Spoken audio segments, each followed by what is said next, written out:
Welcome back to my YouTube channel मैं YouTube channel अन्य এটা ভিডিঅ'ত আপোনালোক সকলোকে স্বাগতম জনাইছোঁ।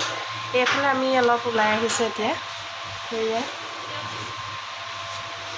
অলপ বেটাক লৈ পিনি ওলাই আহিছোঁ কিবা এটা খাই আহোঁগৈ বুলি চাই লওক।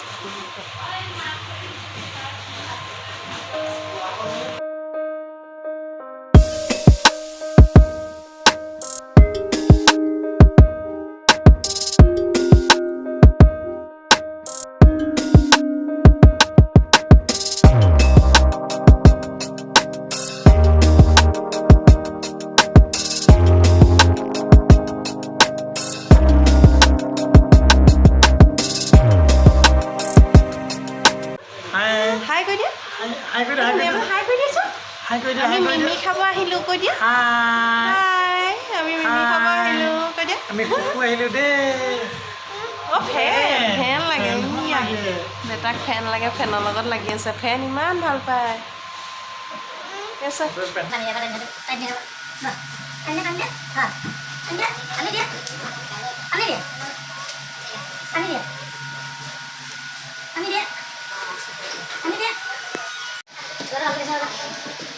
Subscribe aja, subscribe di sini. Ini saya kalau saya kan.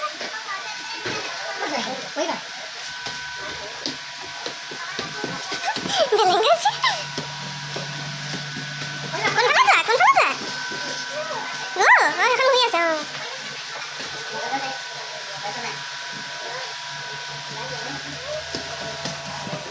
Bahala, pwede ka daw.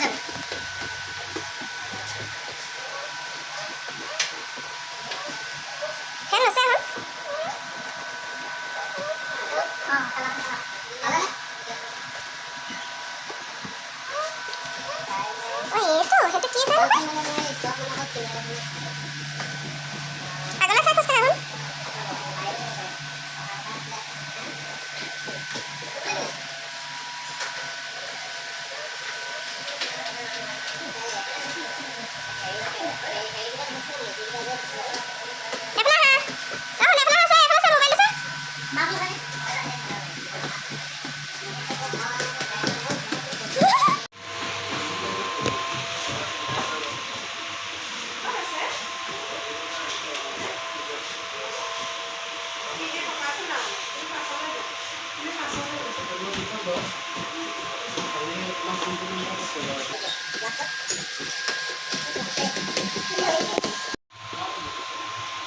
এয়া আমাৰ ডিছ আহি গ'ল এয়া হৈছে বাটাৰ চিকেন মছলা সিম্পল এইটো তাৱা ৰুটি আৰু এইটো ডাল তড়কা এটা কাৰণে এয়া অমলেট টাকে দিছোঁ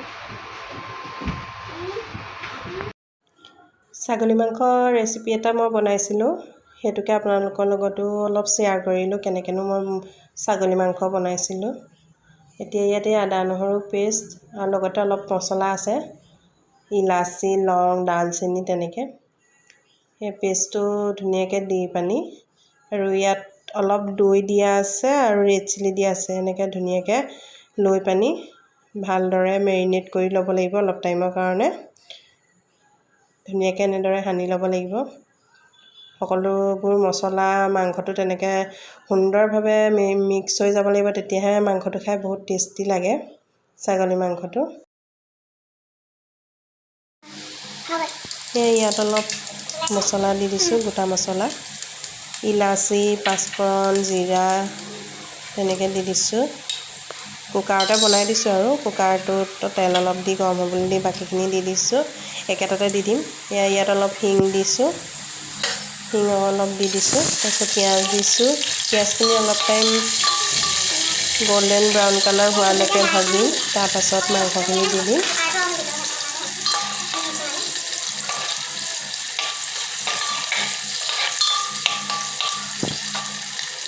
এয়া এতিয়া ইয়াত মই মাংসটো দি দিছোঁ ধুনীয়াকৈ মাংসটো দি পিনি অলপ টাইম লৰাই দি ঢাকন দি ৰাখি দিব লাগিব প্ৰথমতে অলপ হাই ফ্লেমতে সিজাই পিছত লো ফ্লেম কৰি দিব লাগিব মাংসটো অকমান কম জুইত সিজালেহে ছাগলী মাংসটো খাই ভাল লাগে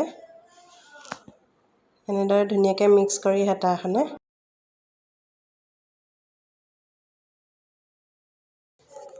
এয়া এতিয়া ইয়াত বিলাহীৰ পেষ্টটো দি দিছোঁ। বিলাহী পেষ্টটো দি পানি মাংসখিনি সুন্দৰকৈ মিহলাই অলপ টাইমৰ কাৰণে ঢাকি ৰাখিব লাগিব, ল' ফ্লেমত ৰাখিব লাগিব।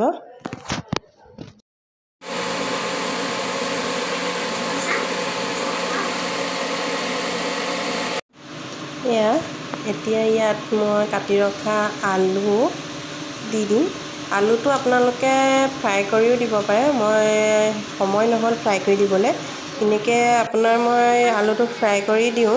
আলুটো ফ্ৰাই কৰি পিনি মাংসটোত দিলে বেছি ভাল লাগে খাই। এতিয়া সময় নহ'ল যে লৰালৰিকৈ বনাবলগীয়া হ'ল, সেইটো কাৰণে আলুটো এনেদৰে দি দিলোঁ। তথাপিও খাবলৈ বহুত টেষ্টি হৈছিলে বাৰু দেই মাংসটো।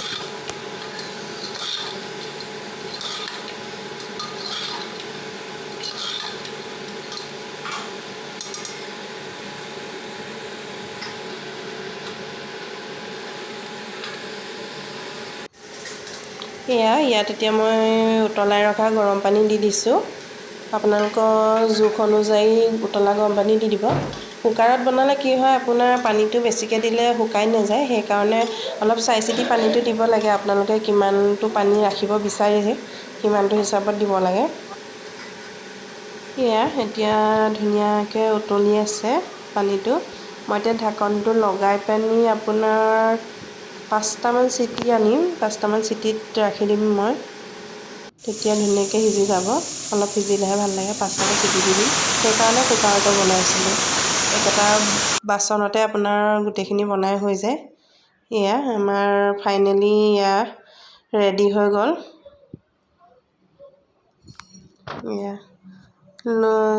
ৰংটো ইমান ধুনীয়া উঠিছে চাওকচোন বাৰু।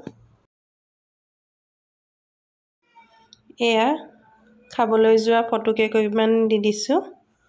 লগতে অলপ ফেমিলি ফটো মাৰিছিলোঁ, তাকো দি দিছোঁ। আজি ভিডিঅ'টো আপোনালোকে চাই কেনেকুৱা পাইছে নাজানো। আজিলৈ আহিছোঁ তেনেহ'লে, বাই বাই।